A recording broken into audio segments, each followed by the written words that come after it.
জয় বাংলা, জয় বাংলা। আজকে যে সংখ্যায় মানুষ রাস্তায় আমাদের সাথে এই কর্মসূচিতে অংশগ্রহণ করেছে, পায়ে পা মিলিয়েছে, শুধু রাজনৈতিক কর্মীর কথা আমি বলছি না, রাস্তার দুধারে যেভাবে প্রবীণ থেকে নবীন, ছোট থেকে বড় সবাই জাতি, বর্গ, বর্ণ, ধর্ম নির্বিশেষে আমাদেরকে সমর্থন জানিয়েছেন, আশীর্বাদ করেছেন। শুধু এই মানুষগুলো গিয়ে আগামী 1 তারিখ যদি 1 নম্বরের বোতাম টিপে দেয়, তাহলেই বিজেপির জামানত বাজেয়াপ্ত হয়ে যাবে। আমি প্রথমেই আপনাদের সকলকে ধন্যবাদ জানাচ্ছি, কৃতজ্ঞতা জানাচ্ছি, প্রণাম জানাচ্ছি। আপনারা সকলে আমাদের সাথে পায়ে পা মিলিয়েছেন এবং আগামী দিন চতুর্থবার কাকলি ঘোষ দস্তিদারকে জেতানোর অঙ্গীকার আপনারা আজকের এই কর্মসূচি থেকে নিয়েছেন। আমি অনেকবার বারাসাতে এসেছি, সভা করেছি, কাছারি ময়দানেও আমি জনসভা করেছি। এখানে প্রধানমন্ত্রী আজ থেকে ঠিক 2.5 মাস আগে মার্চ মাসের 6 তারিখ সভা করতে এসেছিলেন। সভা করে বলে গেছিলেন যে সন্দেশখালিতে যারা লড়ছে তারা মা দুর্গার মতো লড়ছে। আমি প্রথমেই আমাদের সহকর্মী যারা রয়েছেন আমি অনুরোধ করব যে আমি কয়েকটা হোর্ডিং পোস্টার এখানে কাকলি ঘোষ দস্তিদারের সমর্থনে আপনারা হয়তো লাগিয়েছেন অতি উৎসাহী হয়ে, দশভুজা রূপে, মা দুর্গা রূপে যারা কাকলি ঘোষ দস্তিদারের এই হোর্ডিং গুলো লাগিয়েছেন, আমরা মা দুর্গাকে রাজনীতির অনেক ঊর্ধ্বে রাখি। তারা এই হোর্ডিং গুলো খুলে দেবেন, আমরা রাজনৈতিকভাবে লড়াই করব। আমরা মা দুর্গাকে নিয়ে প্রধানমন্ত্রী যেমন রাজনীতি করে, দিলীপ ঘোষ যেমন মা দুর্গার 14 পুরুষের নাম জিজ্ঞেস করে, আমরা মা দুর্গাকে, ভারতবর্ষ কেন জগতে সবার ঊর্ধ্বে হচ্ছে মা দুর্গা। আমরা রাজনৈতিকভাবে লড়াই করব। আর মা দুর্গা মানে শুভ শক্তির উদয় আর অশুভ শক্তির বিনাশ। যে এখানে বিজেপির প্রতিদ্বন্দ্বিতা করছেন, প্রার্থী হয়েছেন, সে কি করেছেন তার বায়োডাটা তো বারাসতের মানুষ জেনে গেছে, আমি বলবো না, সবাই জানে।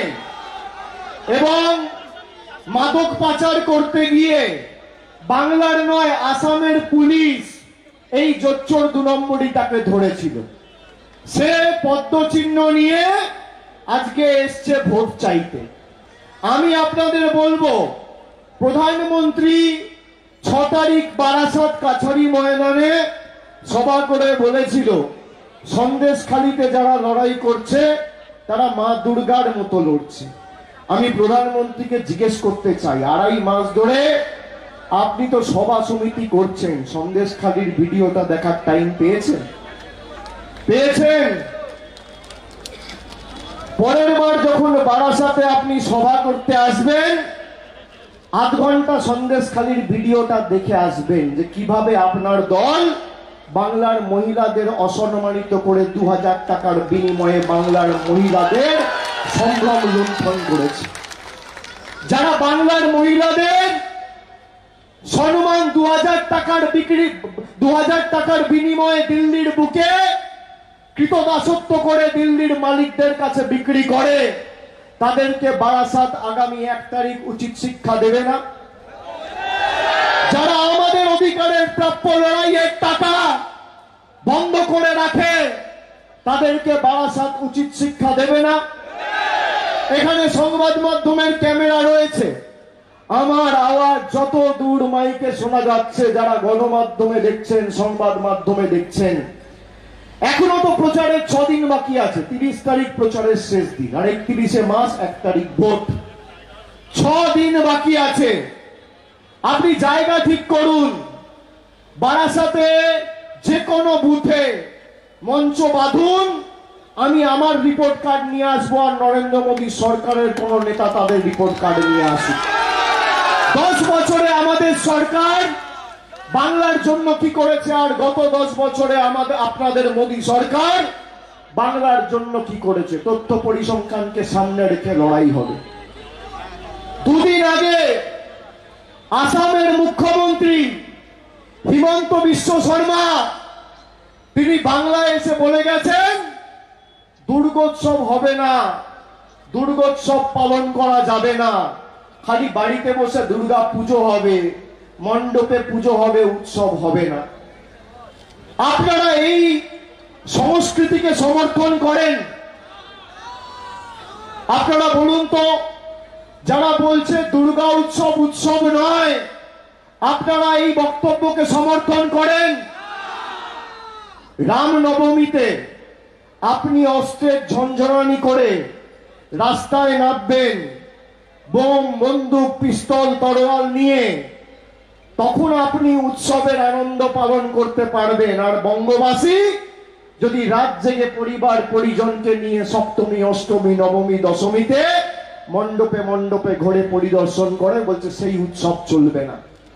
ভারতবর্ষের প্রধানমন্ত্রী আমাদের বলছে আমরা মাছ খাই, সেই কারণে আমরা দেশদ্রোহী, আমরা নাকি দেশ বিরোধী। আপনারা সমর্থন করেন প্রধানমন্ত্রীর বক্তব্যকে? যারা ডিম খায়, যারা মাছ খায়, যারা মাংস খায়, বলছে তারা দেশ বিরোধী, হিন্দু বিরোধী। আমি আগে একবেলা মাছ খেতাম, এখন দুবেলা খাই, রাত্রিবেলা গিয়েও খাবো। আমি কি পড়বো, আমি কার সাথে কথা বলবো, আমি কোথায় হাঁটবো, কি রঙের জামা পরবো, কি খাবো, আপনি ঠিক করবেন? দিল্লিতে বসে আপনি ঠিক করবেন? যারা আমাদের মাছ খাওয়া, ডিম খাওয়া ঠিক করবে বলে ঠিক দাবি করে, যদি আগামী দিন বিজেপি এখানে কোনোভাবে দাঁত ফোটাতে পারে, তাহলে পাড়ায় একটা রাস্তা হলে বলবে দাঁড়াও মোদিজির পারমিশন নিয়ে আছি, দিল্লি থেকে রিমোট কন্ট্রোলে চলবে।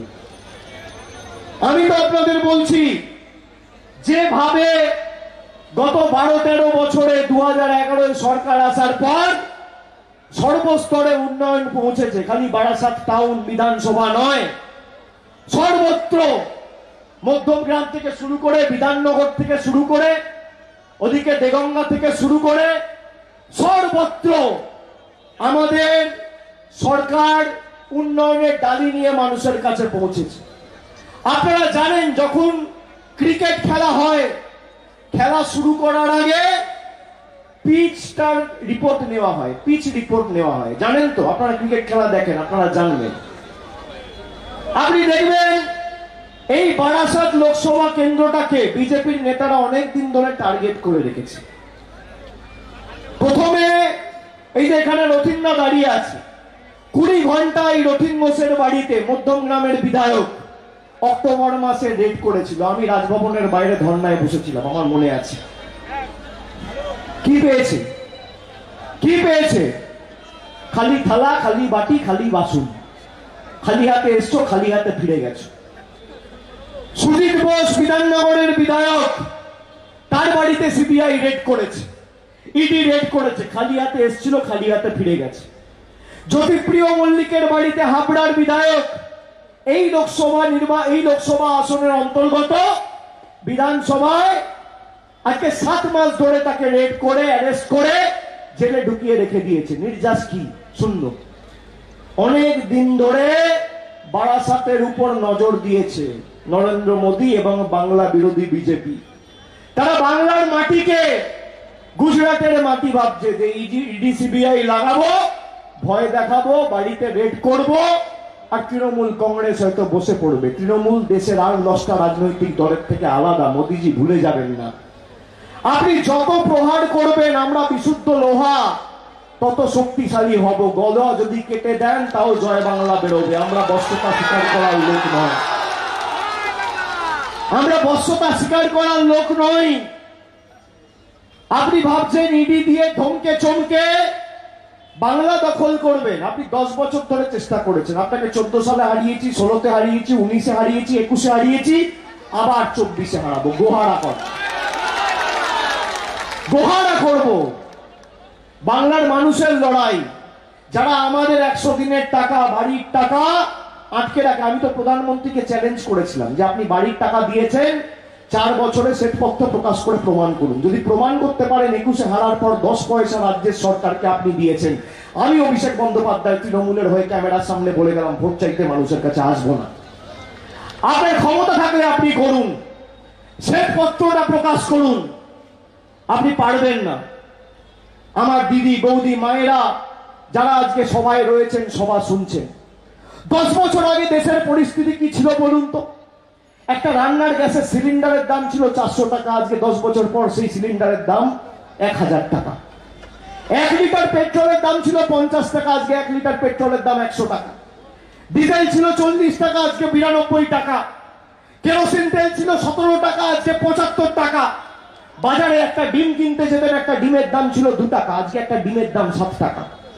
চা পাতা ছিল 90 টাকা, 100 টাকা কেজি, আজকে 1 কিলো চা পাতার দাম 280 টাকা কেজি। রসুন ছিল 70 টাকা, আজকে 1 কিলো রসুনের দাম মোদীজির সরকারের আমলে 430 টাকা, 5 গুণ বেড়েছে।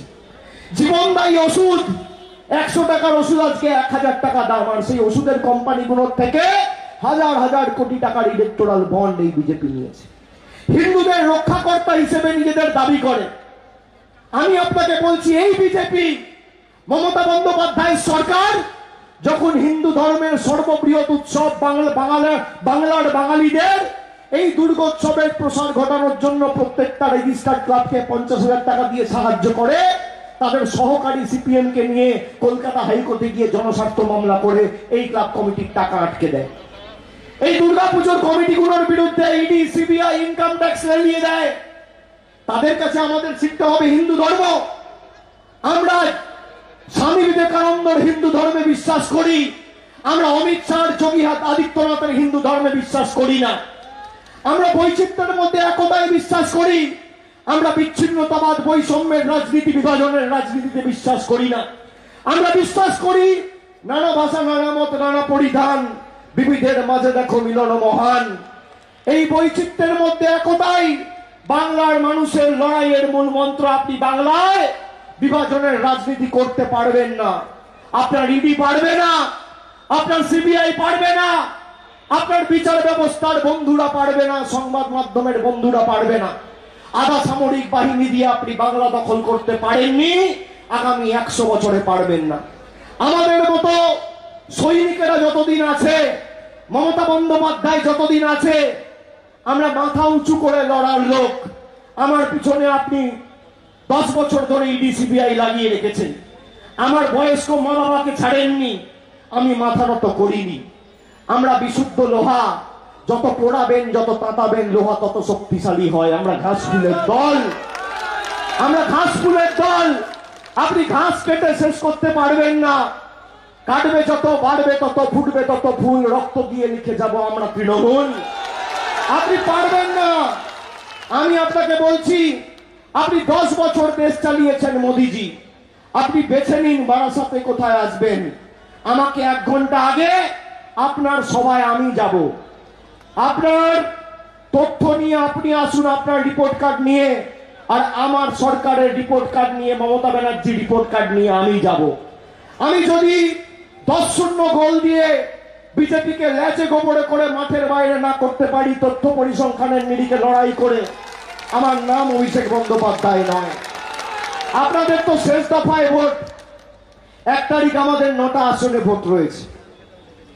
আমার নিজের ভোট 1 তারিখ, কলকাতার ভোট 1 তারিখ, বারাসাতের ভোট 1 তারিখ, বসিরহাটের ভোট 1 তারিখ, আর দমদমের ভোট 1 তারিখ। এই তো 9টা আসন, 4টে দক্ষিণ 24 পরগনা, 2টো কলকাতা, 6, আর দমদম, বসিরহাট, বারাসাত, এই 9টা আসন। আগামীকাল 6ষ্ঠ দফায় ভোট জঙ্গলমহল এবং মেদিনীপুর এলাকায়, পূর্ব মেদিনীপুর, পশ্চিম মেদিনীপুর, ঝাড়গ্রাম, পুরুলিয়া, বাঁকুড়া। আমি আপনাকে বলছি, আমি 3 মাস ধরে রাস্তায়। এই ভোট খালি সাংসদ নির্বাচিত করার ভোট নয়, মানুষের চোখে মুখে আমি যা দেখেছি, মানুষ ঠিক করে নিয়েছে, মনস্থির করে নিয়েছে, এই ভোট প্রতিবাদের ভোট, প্রতিরোধের ভোট, প্রতিশোধের ভোট। বিজেপিকে উচিত শিক্ষা দেওয়ার ভোট। যারা গরিব মানুষের পকেট কেটে নিয়ে গিয়ে মানুষের বাড়ির টাকা বন্ধ করে দিল্লিতে 20,000 কোটি টাকা করে নিজের বাসভবন তৈরি করছে, সেই বাংলা বিরোধীদের যোগ্য জবাব এবং উচিত শিক্ষা দেওয়ার ভোট। এবং আমি 3 মাস ধরে রাস্তায়, আমি আপনাদের বলছি, মানুষের চোখের মুখের ভাষা আমি বুঝি। আপনি যখন 1 তারিখ ভোটটা দিতে যাবেন, মাথায় রাখবেন। কি হয়েছে? জল দাও, জল দাও, ওকে ভিতরে নিয়ে যাও, বসো।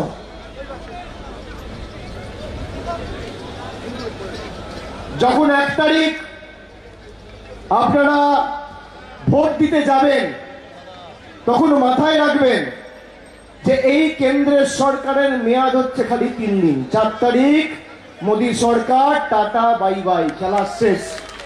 কেউ আটকাতে পারবে না, কেউ আটকাতে পারবে না। চলবে না অন্যায়, টিকবে না ফন্দি, জনগণের আদালতে হতে হবে বন্দী।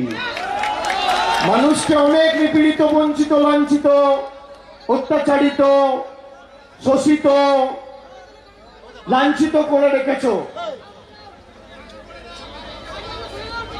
অ্যাম্বুলেন্স আছে এখানে? অ্যাম্বুলেন্স আছে? ডাক্তারকে ডাক্তার নিয়ে যাক, আমি বক্তব্য দীর্ঘায়িত করব না।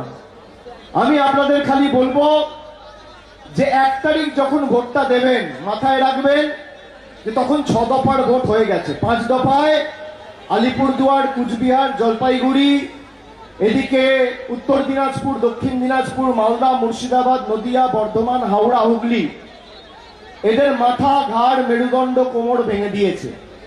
আগামীকাল জঙ্গলমহল এদের হাঁটু আর পা ভাঙবে। আর আমরা বারাসাত আর ডায়মন্ড হারবার আগামী দিন হাত আর কনুইটা ভাঙবে।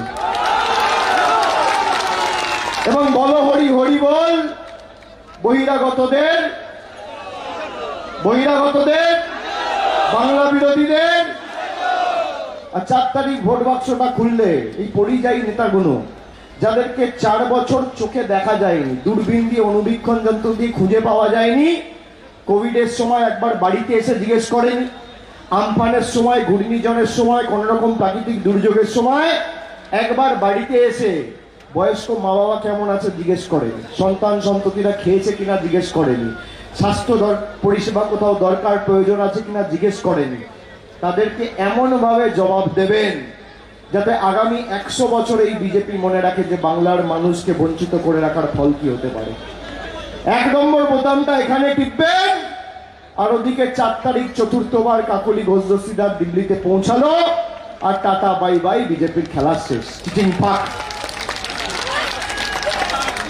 আমরা আমাদের ইস্তাহার পত্রে বলেছি, ভারতবর্ষের প্রধানমন্ত্রী যে দলে রয়েছে বিজেপি, তার ইস্তাহার পত্রে অন্ন, বস্ত্র, স্বাস্থ্য, বাসস্থান, শিক্ষা, কর্মসংস্থান, সামাজিক সুরক্ষা এই নিয়ে একটা লাইন লেখা নেই। আমরা বলেছি যে গ্যাস এরা 1100 টাকায় করেছে, আগামী দিন ইন্ডিয়া সরকার তৈরি হবে, এবং ইন্ডিয়া সরকার তৈরি হওয়ার সাথে সাথে ভারতবর্ষ জুড়ে আমরা প্রত্যেকটা পরিবারকে যারা বিপিএল তালিকাভুক্ত, তাদের সবাইকে বছরে 10টা করে গ্যাসের বিনামূল্যে সিলিন্ডার দেব। আমাদের সরকার, মমতা বন্দ্যোপাধ্যায়, বাংলার প্রায় 2,12,00,000 মায়েদের, দিদিদের, বোনেদের লক্ষ্মীর ভান্ডার দিয়ে সাহায্য করেছে। সারা ভারতবর্ষের 50 কোটি মায়েদের আমরা লক্ষ্মীর ভান্ডার দেবো, আমরা কথা দিয়েছি। আর বিজেপি কথা দিয়েছিল, আজকে দিন 15 লাখ টাকা কজন পেয়েছেন? বছরে 2 কোটি বেকারের চাকরি পেয়েছেন। কালো টাকা ধ্বংস হয়ে যাবে, জিএসটি করে দেশকে অর্থনৈতিকভাবে শক্তিশালী করব। গরিব মানুষ আমরা যারা রান্না করি বাড়িতে, মধ্যবিত্ত বাঙালি মায়েরা রান্নায় জিরে ব্যবহার করেন, বাচ্চাদেরকে দুধের সাথে বিস্কুট খাওয়ান। আপনি জানেন জিরের উপর জিএসটি 18%। দুধের সাথে বাচ্চারা যে বিস্কুট খায় তার উপর জিএসটি 18%। আর ধনীদের বাড়িতে হিরে থাকে, হিরের উপর জিএসটি হচ্ছে 0, আর সোনার বিস্কুটের উপর জিএসটি হচ্ছে 0। এই হচ্ছে বিজেপির গরিব দরদি সরকারের উদাহরণ।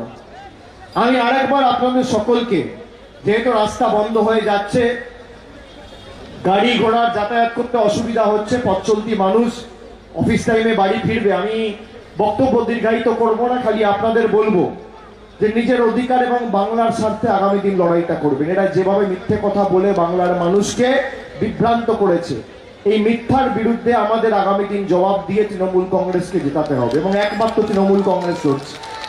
আমি আপনাদের বলছি, আমরা কোনোদিন এদের কাছে মাথা নত করবো না, বশ্যতা স্বীকার করবো না। আপনাদের ভালোবাসা, ভরসা, সমর্থনের কোনোদিন, যতদিন আমরা বেঁচে আছি, অমর্যাদা হতে দেবো না। আমি কথা দিয়ে যাচ্ছি সবাইকে, বারাসাতবাসীকে। এবং যারা সন্দেশখালি করে বাংলার মহিলাদের ছোট করেছে, আগামী দিন বারাসাতের বিস্তীর্ণ এলাকা জুড়ে যে কটা বুথ রয়েছে, আপনি দেখুন, গোদরার কথা আপনারা শুনেছিলেন, পুলওয়ামার কথা আপনারা শুনেছিলেন, যে মোদিজি যে রাজ্যপালকে নিয়োগ করে 2019 সালে পাঠিয়েছিলেন জম্মু কাশ্মীরের, সেই রাজ্যপাল যার নাম সত্যপাল মালিক, সে বলছে মোদিজির কাছে আগাম খবর ছিল, কিন্তু সে কোন রকম কোনো ব্যবস্থা নেয়নি। 40 জন মৃত জওয়ানের লাশের উপর দাঁড়িয়ে রাজনীতি করে ভোট চেয়েছে। আমি বলছি না, গঙ্গাধর কয়াল বলছে যে কোন রকম ধর্ষণ সন্দেশখালিতে হয়নি। গঙ্গাধর কয়াল কে? তৃণমূলের কেউ না, বিজেপির মন্ডলের সভাপতি। সে বলছে কোন রকম কোনো ধর্ষণ হয়নি। বিজেপি বলেছে তাই মহিলাদের 2000 টাকা দিয়ে আমরা বাধ্য করিয়েছি, ধর্ষণের ভুয়ো অভিযোগপত্র থানায় জমা করিয়ে তৃণমূল নেতাদের গ্রেপ্তার করিয়েছি। এর জবাব দেবেন না মায়ের? বাংলাকে যারা 140 কোটি মানুষের কাছে সন্দেশখালি বলে গলা ফাটিয়ে ছোট করেছে বাংলার মানুষকে, তাদের জবাব দেবেন না? দেবেন না? 1 নম্বর বোতামটা টিপবেন। আর আমি বলছি, এই প্রধানমন্ত্রীর চেয়ারের পায়াটা দিল্লিতে খসে খসে পড়বে। একটা করে বোতাম টেপা হবে আর খেলা শেষ হবে। আর আমি আগামী দিন নির্বাচন হয়ে যাবে, আগামী দিন আপনাদের সাথে আবার মিলিত হব এবং জয়ের শুভেচ্ছা, ভালোবাসা, অভিনন্দন ভাগ করে নেব, আনন্দ ভাগ করে নেব। আমি আরেকবার সকলকে ধন্যবাদ, কৃতজ্ঞতা জানিয়ে, আমার প্রণাম জানিয়ে, আমার শুভেচ্ছা জানিয়ে, অগ্রজ প্রবীণ যারা রয়েছেন তাদের সকলকে শ্রদ্ধা নিবেদন করে, সমবয়সী সতীর্থ সবাইকে ভালোবাসা জানিয়ে আমার বক্তব্য শেষ করছি। জয় হিন্দ, বন্দে মাতরম, জয় বাংলা, জয় বাংলা, জয় বাংলা, জয় বাংলা। জয় বাংলা যখন বলবেন, মাথা উঁচু করে গর্ব করে বলবেন। আগে আমরা জয় বাংলা বললে আমাদের বলতো বিজেপির নেতারা বাংলাদেশি। ভারতবর্ষের রাষ্ট্রপতিকে বাংলায় এসে জয় বাংলা বলতে হয়েছে। এটাই বাংলার মানুষের জয়। জয় বাংলা, জয় বাংলা, জয় বাংলা, জয় বাংলা, জয় বাংলা, জয় বাংলা, জয় বাংলা, জয় বাংলা। অনেক অনেক ধন্যবাদ, নমস্কার।